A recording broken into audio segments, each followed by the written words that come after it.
শুরুতেই জানিয়ে দিব আজকের গুরুত্বপূর্ণ সংবাদ, বাংলা সংবাদ। আসাদুজ্জামান নূর ও মাহবুব আলী গ্রেপ্তার। জানাবো সালমান রুখ সহ 12 জনের বিরুদ্ধে মামলা।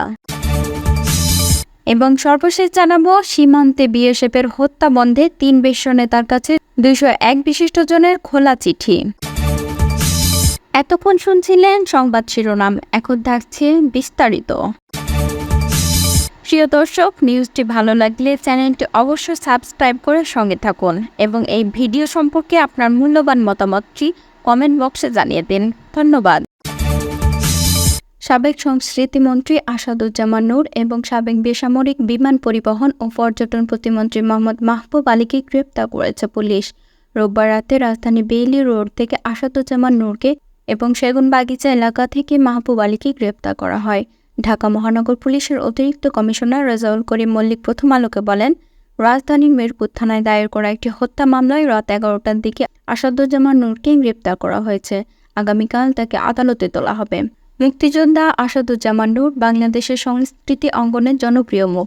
নাট্য অভিনেতা হিসেবে খ্যাতিমান আসাদুজ্জামান নূর 2001 সালে প্রথম আওয়ামী লীগের মনোনয়নে সংসদ সদস্য নির্বাচিত হন। এরপর 2008, 2014, 2018 ও 2024 সালের নির্বাচনেও আসাদুজ্জামান নূর সংসদ সদস্য হন। 2014 সালের নির্বাচনের পর তিনি সংস্কৃতিমন্ত্রী হয়েছিলেন। আর মাহবুব আলীর বাড়ি হবিগঞ্জের মাধবপুর উপজেলায়। তিনি 2014 সাল থেকে টানা 2 বার সংসদ সদস্য ছিলেন।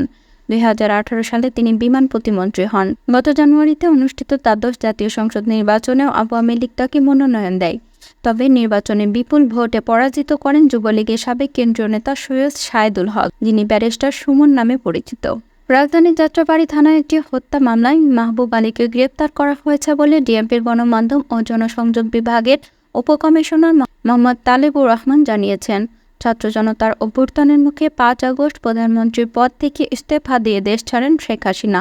এরপর থেকে এ নিয়ে আওয়ামী লীগ সরকারের 27 জন মন্ত্রী, সংসদ সদস্য, উপদেষ্টা ও শীর্ষ পর্যায়ের নেতাকে গ্রেপ্তার করা হলো। এর মধ্যে আইনমন্ত্রী আনিসুল হক, সাবেক প্রধানমন্ত্রী, বেসরকারি শিল্প ও বিনিয়োগ উপদেষ্টা সালমান রহমান এবং জ্বালানি খনিজ সম্পদ ও বিদ্যুৎ বিষয়ক উপদেষ্টা তৌফিক ইলাহি চৌধুরী রয়েছেন।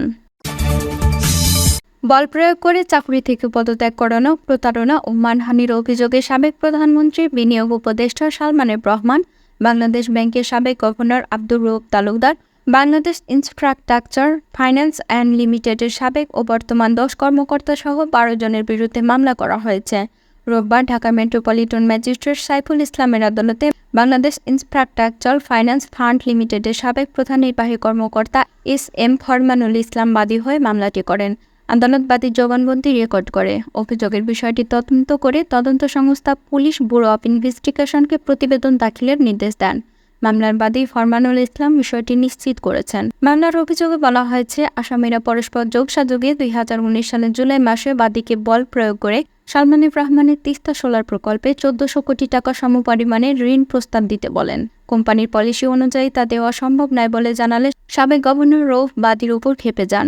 এরপর সেই প্রকল্পের অনুকূলে 200 কোটি টাকা জিরো কুপন বন্ডে বিনিয়োগ করার কথা বলে সেই টাকা আগাম ঋণ হিসেবে চাইলে বাদী পর্যাপ্ত ফান্ড নেই বলে জানান।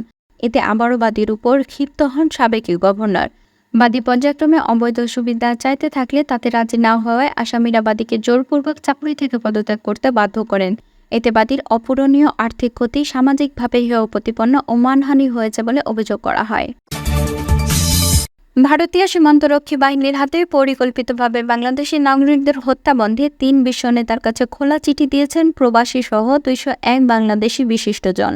গণতান্ত্রিক বাংলাদেশ নেটওয়ার্কের ব্যানারে রোববার জাতিসংঘ মহাসচিব আন্তোনিও গুতেরেস, ইউরোপীয় পার্লামেন্টের প্রেসিডেন্ট রবার্টা মেৎসোলা ও জাতিসংঘের মানবাধিকার বিষয়ক হাই কমিশনার ভলকার তুর্ক বরাবর এই আবেদন করা হয়েছে। এতে বলা হয়, আমরা ভারতীয় সীমান্ত রক্ষা বাহিনীর হাতে বাংলাদেশি নাগরিকদের পরিকল্পিত ও চলমান হত্যার বিষয়ে গভীর উদ্বেগ ও ক্ষোভ প্রকাশ করছি। ভারতীয় বাহিনীর ক্রমবর্ধমান সহিংসতা মানবাধিকার লঙ্ঘনের সীমা ছাড়িয়েছে এবং এভাবে ভারত জাতীয় সার্বভৌমত্বের নীতি প্রতি সম্পূর্ণ অবজ্ঞা প্রদর্শন করছে। বছর কয়েক আগে মাত্র 15 বছর বয়সী কিশোরী ফেলানি খাতুনকে নৃশংসভাবে হত্যার পরে কাঁটাতারে ঝুলিয়ে রাখা তার লাশ বিএসএফের নির্মমতার কথা স্মরণ করিয়ে দেয়। ফেলানির মর্মান্তিক মৃত্যু আন্তর্জাতিক অঙ্গনে নিন্দার ঝড় তুলেছিল, কিন্তু আজ পর্যন্ত সীমান্ত হত্যার মিছিল থামাতে পারেনি। গভীর দুঃখের সঙ্গে জানাচ্ছি যে মাত্র গত সপ্তাহে আরও একজন 15 বছর বয়সী কিশোর জয়ন্ত কুমার সিংহ খুন হয়েছেন। আরও একটি নিষ্পাপ জীবন বর্বর ভারতীয় বাহিনীর হাতে থেমে গিয়েছে। এই তালিকায় আছে 1 সেপ্টেম্বর বিএসএফের গুলিতে খুন হওয়া 13 বছর বয়সী কিশোরী স্বর্ণা দাস ও গত মাসের 12 তারিখে একইভাবে খুন হওয়া আবদুল্লাহ। আবেদনে উল্লেখ করা হয়, আইন ও সালিশ কেন্দ্র জানাচ্ছে কেবল 2023 সালে বিএসএফের সীমান্তের গুলি অথবা নির্যাতন করে 31 জন বাংলাদেশিকে হত্যা করা হয়েছে। আশোকের মতে 2009 থেকে 2020 সালের মধ্যে বিএসএফের নৃশংসতায় অন্তত 522 জন বাংলাদেশির মৃত্যু হয়েছে। লক্ষণীয় যে কোভিড মহামারী সময়কালেও সীমান্ত হত্যা বন্ধ হয়নি। ভারতীয় দণ্ডবিধি বা অন্যান্য যে কোনো আন্তর্জাতিক আইন চোরাচালানিদের মতো গুলি করে হত্যার অনুমতি দেয় না, বরং রাষ্ট্রের মাধ্যমে সীমান্ত পেরোনো ব্যক্তিদের গ্রেপ্তার এবং বিচারের মুখোমুখির কথা বলে।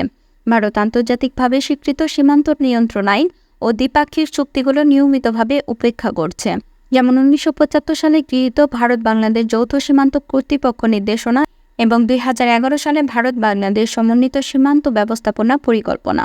উল্লেখ্য, 1975 নির্দেশিকার ধারা 8-এর কয়ের বিষয়টি জোরের সঙ্গে বলা হয়েছে যে সীমান্তরক্ষী বাহিনীকে আত্মরক্ষার ক্ষেত্রে আগ্নেয়াস্ত্র ব্যবহার পরিহার করতে হবে। 8-এর গ ধারায় গবাদি পশু চোরাচালান ঠেকাতে পার্শ্ববর্তী দেশের থানার জানানোর কথা বলা হয়েছে, যাতে সহিংসতা ছাড়াই চোরাইকৃত পশু ও সন্দেহভাজনদের উদ্ধার এবং আটক করা হয়। তবে বিএসএফ যে প্রটোকলগুলো পালনে ব্যর্থ তা দ্ব্যর্থহীনভাবে প্রমাণিত।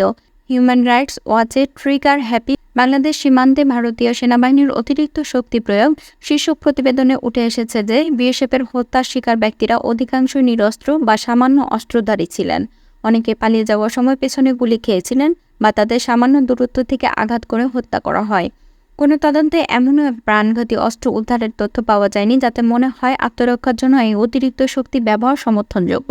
তাছাড়া নিরস্ত্র ব্যক্তিরা, বিশেষ করে ফেলানি বা স্বর্ণার মতো কিশোরীরা ভারী অস্ত্রে সজ্জিত বিএসএফের সদস্যদের জন্য বিপদ হতে পারে এমন ধারণা সম্পূর্ণ অগ্রহণযোগ্য। খোলা চিঠিতে আরও বলা হয়, এসব মোটেও কোনো বিচ্ছিন্ন ঘটনা নয়। এই ঘটনাগুলো দায়মুক্তি ও আগ্রাসনের এক উদ্বেগজনক পরস্পরাকে উন্মোচন করে, যা মানবাধিকারের লঙ্ঘনের ধারাবাহিক ও গুরুতর উদাহরণ। সীমান্তের জীবনের এমন ক্রমাগত পরাজয় নাগরিক হিসেবে আমাদের মর্যাদাকে ক্ষুণ্ণ করে এবং এই অঞ্চলের স্থিতিশীলতার জন্য স্পষ্টতই হুমকি। আমরা আন্তর্জাতিক সম্প্রদায় এবং বিশ্ব নেতাদের প্রতি আহ্বান জানাই যে তারা এই নৃশংসতাগুলো মোকাবেলা করুক এবং যারা এর জন্য দায়ী তাদের কর্মের জন্য জবাবদিহি করুক। জাতিসংঘ, ইউরোপীয় পার্লামেন্ট এবং জাতিসংঘের মানবাধিকার পরিষদের মতো সংস্থাগুলোর পক্ষ থেকে এই সহিংসতার বিরুদ্ধে অবস্থান স্পষ্ট করা ও নিন্দা জানানোর বিষয়টি অত্যন্ত গুরুত্বপূর্ণ। আমরা আহ্বান জানাই এই নৃশংসতা বন্ধ করতে আপনাদের প্রভাব ব্যবহারের মাধ্যমে অবিলম্বে কূটনৈতিক পদক্ষেপ গ্রহণের উদ্যোগ গ্রহণ করুন এবং ভবিষ্যতে এরকম হত্যাকাণ্ড প্রতিরোধে আপনাদের ক্ষমতার মধ্য দিয়ে যেভাবে সম্ভব ভূমিকা রাখুন। বিশিষ্টজনদের এই খোলা চিঠিতে বলা হয়, নিরপরাধের কান্না অশ্রু তো থাকবে না, তা কেবল আমরা সম্মিলিতভাবে নিশ্চিত করতে পারি।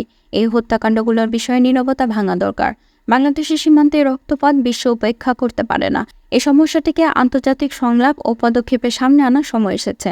এতে যারা চিঠি লিখেছেন, শেফালি বেগম, ব্যবসা, যুক্তরাষ্ট্র; রাহাত মুস্তাফিজ, লেখক ও অ্যাক্টিভিস্ট, নরওয়ে; মতিউর রহমান, ব্যবসা, ইতালি; রাজীব খান, স্বনির্ভর, যুক্তরাষ্ট্র; অনুপম সৈকত, শান্ত, লেখক ও activist, Netherlands; Ashraful Nahar Ruhin, artist, শিক্ষার্থী, Netherland; Ahmed Nadir, special activist, প্রধান সম্পাদক, Pandit press, Germany; Rakibul Islam, IT technician, France; Ahmedur Chowdhury, প্রধান সম্পাদক এবং প্রকাশক, সদ্যস্বর, নরওয়ে; নাদিয়া ইসলাম, লেখক, genetic engineer, Spain; Jewel Das Roy, save the cuisine, France; Akhtar Shovan Masroor, doctor, যুক্তরাজ্য; নাজমুল আহমেদ, চিকিৎসক, সুইডেন; সুপ্রীতি ধর, মানবাধিকার কর্মী, সুইডেন; সৈয়দ বাবুল, পেনশনভোগী, জার্মানি।